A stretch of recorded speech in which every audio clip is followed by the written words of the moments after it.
I want to thank the representatives who took time to join us here today, but more importantly, for your support since this process began in August of 2010. This is clearly a statewide issue, and the Fire Chiefs Association wishes to thank the Committee on Financial Services for the favorable report on House 1179. This is a critical first step in the process to protect municipal revenue that is created from emergency ambulance transports provided in some form by every community across the Commonwealth.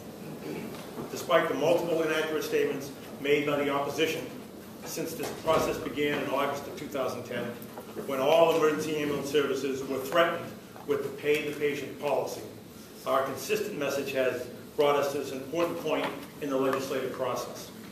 House 1179 applies only to emergency transports, which is 52% of the 1.4 million transports last year, according to the Office of Emergency Medical Services. This legislation protects both municipally owned and privately owned ambulance services providing emergency medical transports. Emergency ambulance services, whether they are municipal or private owned, ambulances have significant costs to maintain the state of readiness to provide this emergency service 24/7, 365 days a year. Our typical costs are the cost of the ambulance. My recent bid was $190,000. Cardiac monitors, $25,000 per monitor. We own 4. Stretchers at $10,000. I own 4. So it costs us significant to provide the services. We're looking for a return on that. This legislation, House 1179, protects emergency ambulance services by requiring direct payment to the provider. It provides protection to the consumer by preventing balance billing and allows the most appropriate authority to set the rate in each community, the local officials.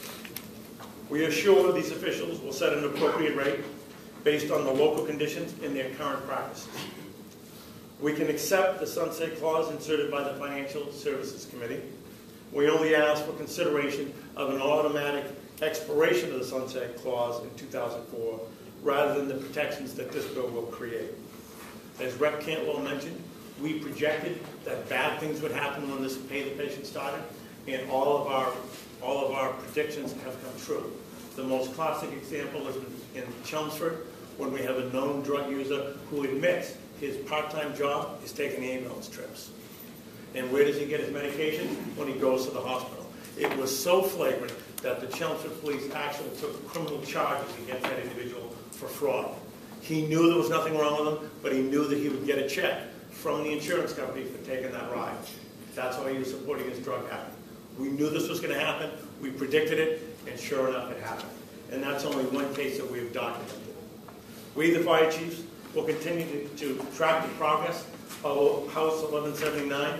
We will keep our representatives, senators, and the governor's office informed of the need to pass this bill to protect local municipal budgets from the impact of the corporate policy to pay the patient and shift the cost onto the taxpayer. Thank you very much.